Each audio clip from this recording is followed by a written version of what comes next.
Hello बच्चों, कैसे हो आप लोग। आशा करते हैं कि आप लोग सभी लोग अच्छे होंगे, मस्त होंगे, पढ़ रहे होंगे। तो आज हम लोग कंटिन्यूटी में एक्सरसाइज 5.2 को यानी कि डिफरेंशिएशन ऑफ कंपोजिट फंक्शन के बारे में हम लोग स्टडी करेंगे।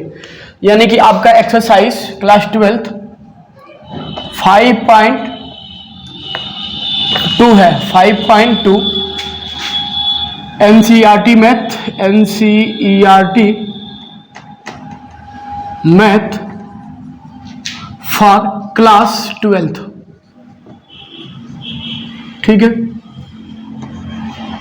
इसमें हम लोग एक्सरसाइज 5.2 में लेते हैं पहला क्वेश्चन सारे सेम है, बस आप इसमें इसके तरीके को जानो, आप सॉल्व कर लोगे। तो दिया है कि मुझे डिफरेंशिएशन करना है किसका, तो साइन x² + 5 का। तो हम पहले क्या मान लेंगे कि लेट इसको मान लेंगे y के बराबर, यानी कि साइन x² + 5। तो बच्चे ना देखो, यह मेरा साइन का फंक्शन तो है, लेकिन ये इस फंक्शन के साथ आ रहा है, यानी कि फंक्शन का फंक्शन है। तो जो फंक्शन के फंक्शन होते हैं उनको बोलते हैं कंपोजिट फंक्शन। ठीक ना, ठीक ना। तो देखो यहां से हम जब इनको सॉल्व करेंगे तो देखो, तो पहले हम इसको मान लेंगे t, लेट t बराबर, मतलब हम इस फंक्शन को दूसरा वेरिएबल मैंने t मान लिया x² + 5। तो अब देखो, तो जो मेरा ये t है वो मेरा क्या आ रहा है, तो x के फॉर्म का आ रहा है। तो अब हम इसको डिफरेंशिएट करेंगे, differentiate it's with respect to t, sorry यहाँ क्या है x ना, इसको x के फॉर्म में। तो देखो, तो यहाँ से मुझे क्या मिल जाएगा, dt अपान, हम x के फॉर्म में कर रहे हैं dx। तो देखो, तो ये तुम्हारा कितना होगा, d अपान dx x² + 5। देखो, तो यहां से ना जो ये मेरा है वो x² में बढ़ जाएगा और प्लस डिफरेंशिएशन ऑफ 5। देखो, जो आपको क्या पता है, आपको पता है कि अगर differentiation of x power n हो तो क्या होता है, n x पावर n-1, मतलब कि यहाँ पे जो x पे पावर है वह इनटू, अब देखो ना, अब इस x के साथ पावर से एक कम होके मल्टीप्लाई हो जाता है, यानी कि n x पे पावर n-1। तो देखो यहाँ से मेरा क्या आ रहा है, डिफरेंशिएशन ऑफ x पावर 2, यानी कि पावर मेरा बाहर आ जाएगा और फिर क्या होगा, देखो x पावर इससे एक कम, यानी कि 2-1, या इसको सीधे लिखो जो पावर है उससे एक कम, यानी x पावर 1 या केवल x लिखो, है ना। देखो, this is your constant function, और कांस्टेंट फंक्शन का क्या होता है डिफरेंशिएशन 0, ये मेरे क्या हो जाएगा 0, यानी कि मुझे क्या मिल जाएगा 2x, यानी कि यहां से मुझे dt अपान dx की वैल्यू क्या मिल गई 2x। ठीक है ना, dt अपान dx की वैल्यू मुझे क्या मिल गई 2x। लेकिन ना देखो, जो कि यह था y वो साइन x² + 5 था, आप जब इसको मान लिए t, तो देखो अब यहाँ से जो अब आपका y है यह मेरा क्या हो जाएगा साइन, क्योंकि आपने इसको माना है t, तो ये t के फॉर्म का आ जाएगा, है ना। तो अब जो y आपका यहाँ पे क्या था x था, आपने इसको जब t मान लिया है तो अब ये साइन t के फॉर्म में आ रहा है। अब हम इसको डिफरेंशिएट करेंगे, यहाँ क्या है t के फॉर्म में, यानी कि differentiate it's with respect to t। देखो, तो यहां से मुझे क्या मिल जाएगा, dy अपान dt की वैल्यू। तो देखो साइन t है, तो जब d अपान dt साइन t निकालेंगे, तो साइन t का क्या होता है, cos t।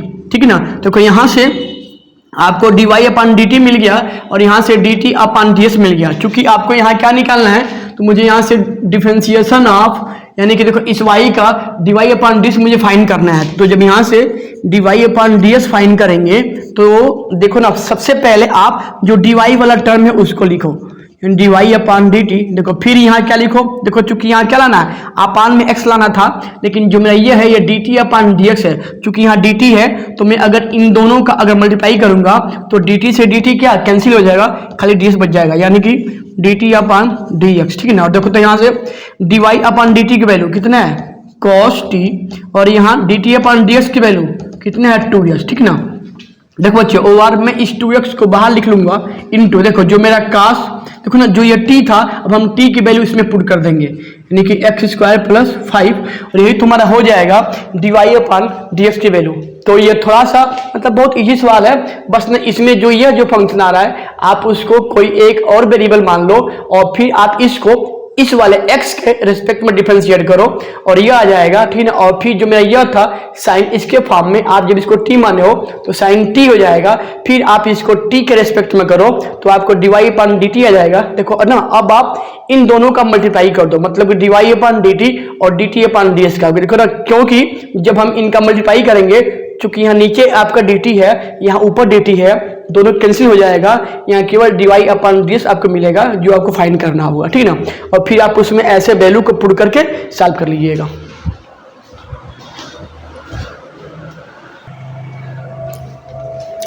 बच्चे अब आपका यह एक्सरसाइज 5.2 में क्वेश्चन नंबर 2 है, तो मुझे cos sin x का डिफरेंशिएशन मुझे फाइंड करना है।